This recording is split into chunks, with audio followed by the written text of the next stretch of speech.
Hey, what is up, YouTube? It's Rich. All right, I'm gonna try this again. This is pretty much the same camera angle. It feels different. Like I don't know, something's a little different. This is kind of towards the end of the day.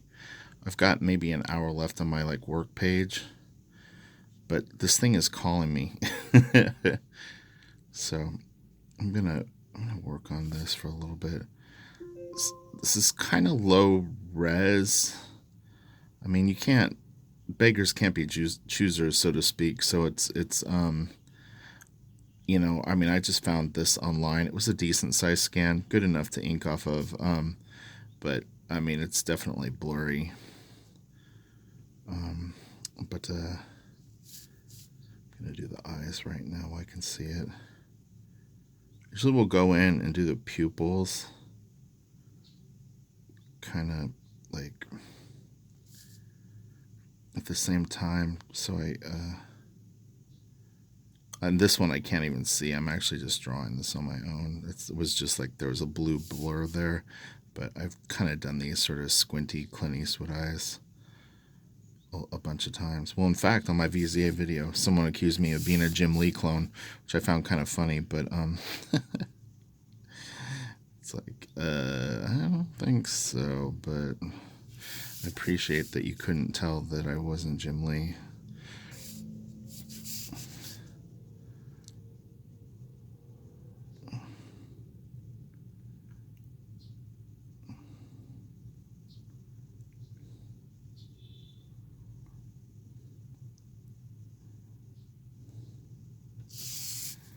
So I'm just trying to go in there and get the eye.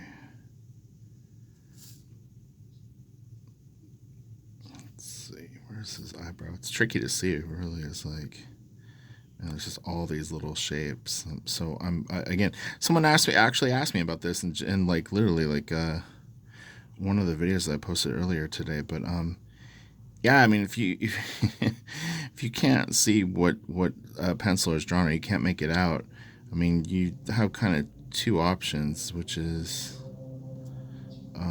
you can ask them, but for a situation like this where it's just illegible, I mean, you kind of have to rely on some level of drawing ability, and I've worked really hard on my art. I know that there's still tons of people that don't actually realize that I pencil too, but you know, I can draw, decent. We'll see. We'll see what's gonna happen here in the next few months. Um, but yeah, so I thought I'd do is just kind of try to ink this face. I will actually switch to Crowquill in a little bit, but this small detail, I just want to make sure that I get this looking pretty good. There's just little dangerous sort of spots that I just want to make sure that. I'm thinking the planes of the face, wrinkles, anatomy, what these areas actually really indicate, and not just copying lines or trying to put down lines. So it's like everything that I'm putting down, I'm picturing what it is. These are little. The lines are actually small folds of skin that there's shadows underneath. So the line, each one of them is like a little piece of a shadow. Not every single line on the page is that, but I'm just saying that some of the stuff on this face, that's what it is.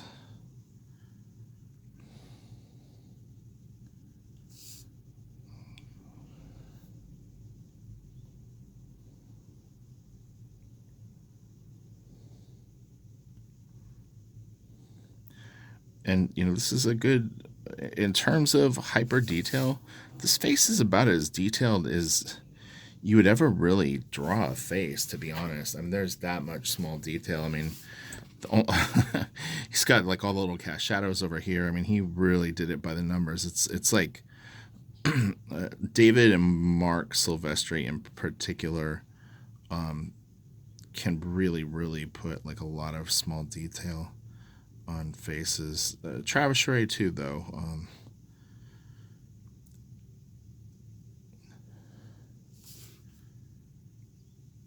So now I'm kind of just looking at the sideburns here and seeing how long this hair is.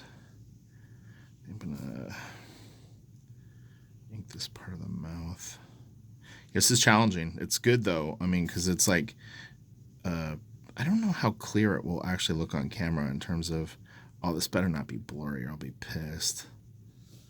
Are you blurry? I can't tell when I look at the freaking viewfinder because it's just like, it's like facing down and when I look at it, I really can't tell. It sucks. But,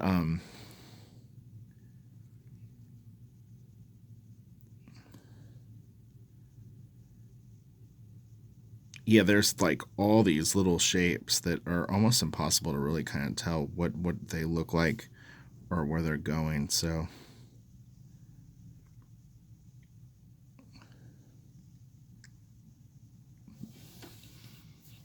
you want to kind of use your best judgment. And then solid black always looks good. You just want to make sure that you're leaving little bits of white. This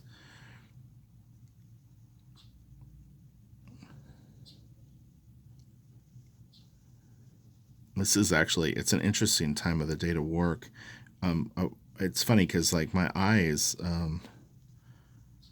it was, I don't even know how long ago, maybe like a month back, my eyes were really going crazy at this time of day, and it was super hard to see. And I ended up laying off my phone, like goofing around on my phone at night, like reading. I, I follow, like guitar message boards and stuff like that. So I will read comments and hot threads on guitar message boards, and it's fun. I mean, I guess it's like the comic equivalent of like they argue and do like all that kind of stuff, like anything. It's pretty like, you have like the know-it-alls online that will they've like been a fan a long time, but maybe don't have the knowledge of a professional musician. It's pretty interesting. But anyway, yeah, I would read that stuff a lot at night and kind of trash my eyes.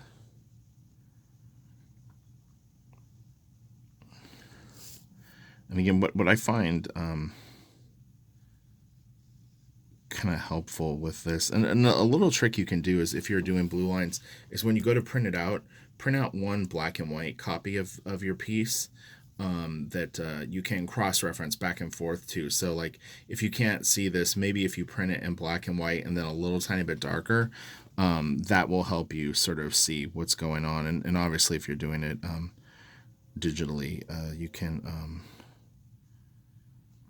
open the file or always, if you ink on another layer, then you can just always go back and check sort of what's going on. But even then, I mean, like if the file isn't very high resolution, you'll have trouble seeing exactly what the shape of the lines are. But again, I'm thinking just what is David indicating here? What's going on? Like, are these wrinkles in the forehead, or is it just like a lighting effect, or scar tissue, or you know what I mean? Like you can different scenarios, and then he's got these little. But this just shows like also that you can. I'm thinking form the here. So, but for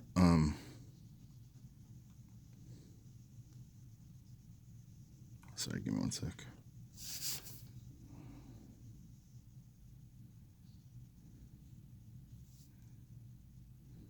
When I get in a flow, you gotta flow. What was I saying? Oh yeah. But you can kind of make up the story with it, unless you're actually restricted by like you're in the middle of a comic book. I mean, you can't like all of a sudden go like, I'm gonna make Batman like super scarred up. Now is this okay? This is his.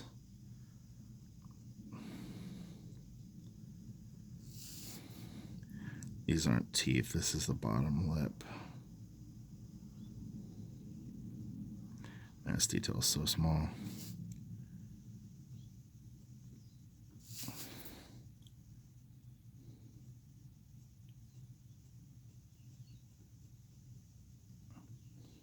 But yeah, if you could do me a favor, share this video.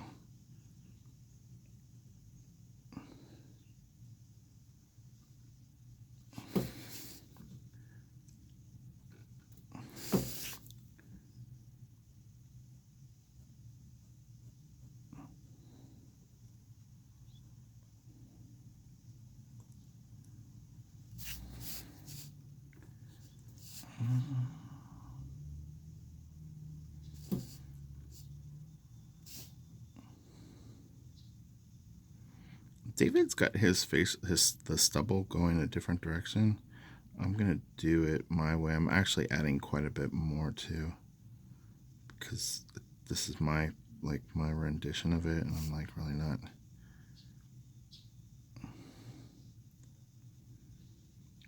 I'm doing it the way that what do you call it, like kind of real facial hair sort of cascades down a face.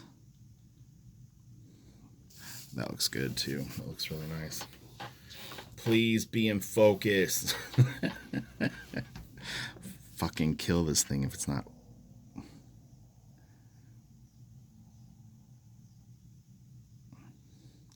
But I had never even had these Copic multi-liners until about a year ago. But and this isn't even my thinnest one. I have a 0.05 in here. It's I don't know. I'm fine with this though. It's like I could use a slightly thinner pen, but I'm not gonna sweat it. I'm telling you, like I'm just not. I just don't really.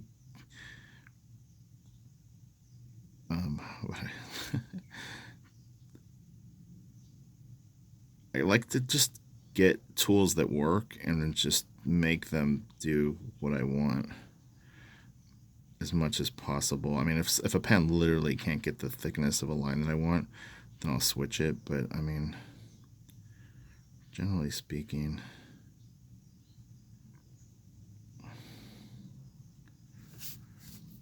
man, it's really fine. It looks good.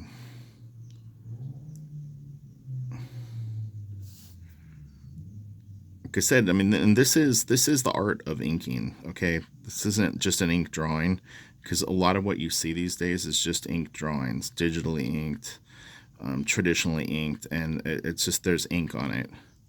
It was a pencil drawing, and now it's ink. But there's a level of artistry to real inking that is sometimes neglected, and fans know it, and art collectors know it, because I hear it all the time. They'll buy some cover that a penciler inked, and they'll go, "I wish that a professional inker inked it," because they're happy to have the piece. It's not that the drawing's bad, but it's like if you're doing both, you're probably rushing on something, and it might have the detail, but it just doesn't have the precision. It doesn't have the I mean, it's like it's a legitimately specialized art form. Okay, I'm gonna go to a nib on this stuff now. Again, I'm really crossing my fingers that this is in focus. Neither one of my nibs right now is actually one that I like. I will say that though, that I'm not super thrilled with these two 102s. I may switch it out. We'll see.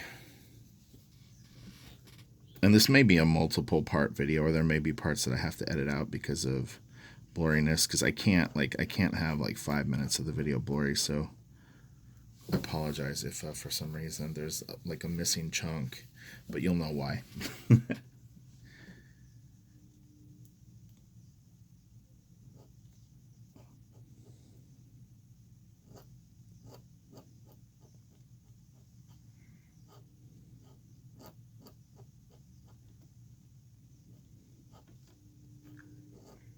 It's funny. I never thought I would really be doing this many demos, but with the Patreon, I've got a few people taking some of the upper tiers, which are like direct lessons with me, not just on inking, but comics in general. It could be penciling or whatever, and so it's getting me doing some stuff that I wouldn't normally like go like, oh, I should like ink like a Finch thing, unless I was hired to do it. But man, this thing looks really good.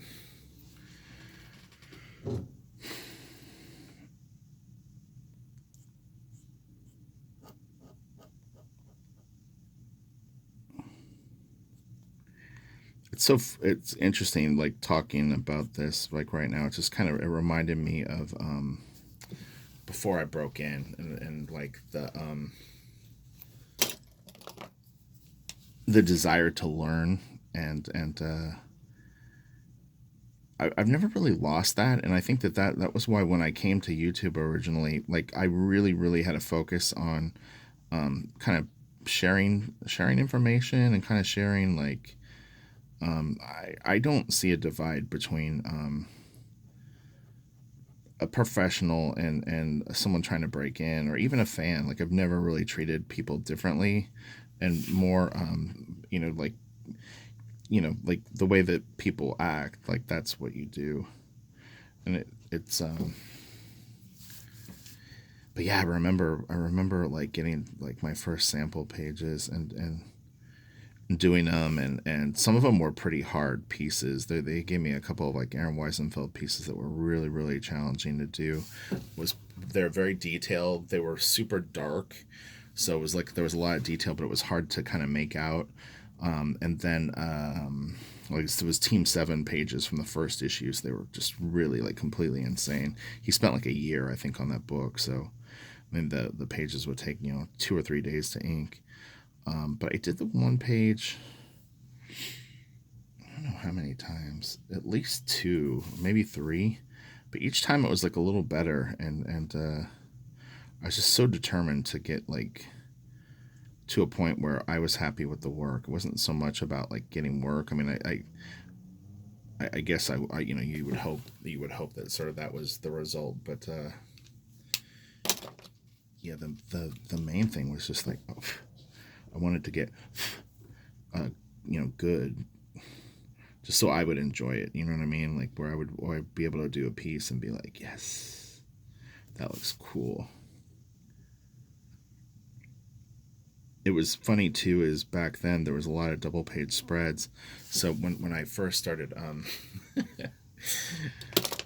I was like so just like, man, I'd work on the hardest pieces. Like there would be these double page spreads that were so insane, and I was just like, bring it on. Like they had a drawer in editorial that was full of pinups, and when I didn't have anything to do, it was like actually you could kind of like I would just go in and go like I need something to work on. Can I like look through the pinup drawer and do like a pinup that maybe could get published at some point? And they would actually like kind of be cool with that most of the time. And I would just grab the hardest pieces that I could find. They were crazy with detail. I didn't even know sometimes who the pencilers were, but I would just be like, that looks hard. All right, let's do that. But it's always kind of what I was drawn to, but I hate detail for detail's sake. It's a weird thing. Is then there was this kind of like I got known for being like a detail guy. And I, as much as I like detail, I don't like stupid detail. And so when people would draw too much detail for no reason, I hated working on that stuff.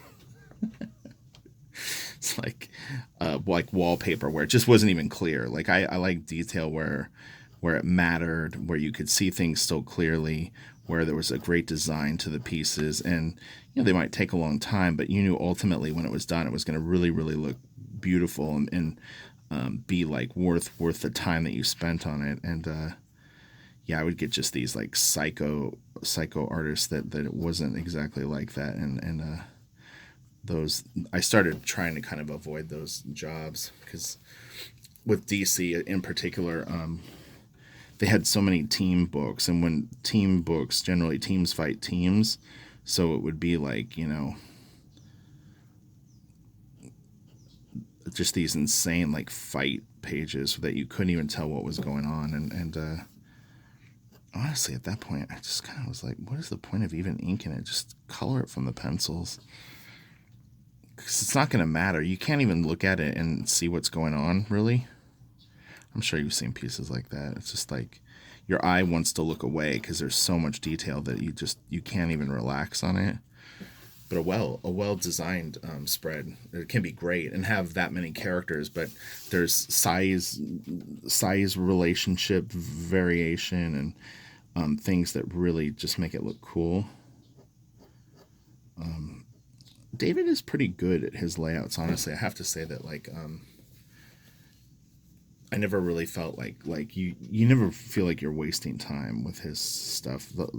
The only time that I ever like there were a few pieces that we did where he would film with like rubble, and you would ink the characters in, like, 3 hours, and then you'd spend like 5 hours on like some destroyed building or something like that. But it didn't happen very often. But those were kind of funny pieces where I'm like, how did the characters get done so fast? But this is taking forever.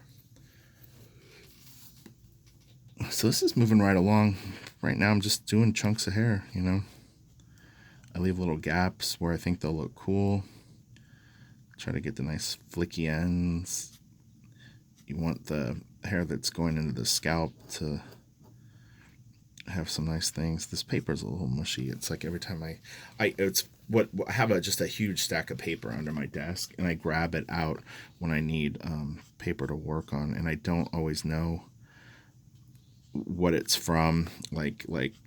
I mean, I could literally, if I print out 2 pages, one could be from one batch and one could be the beginning of like another batch. So, but this paper seems a little mushy. But I mean, they're all pretty much DC board.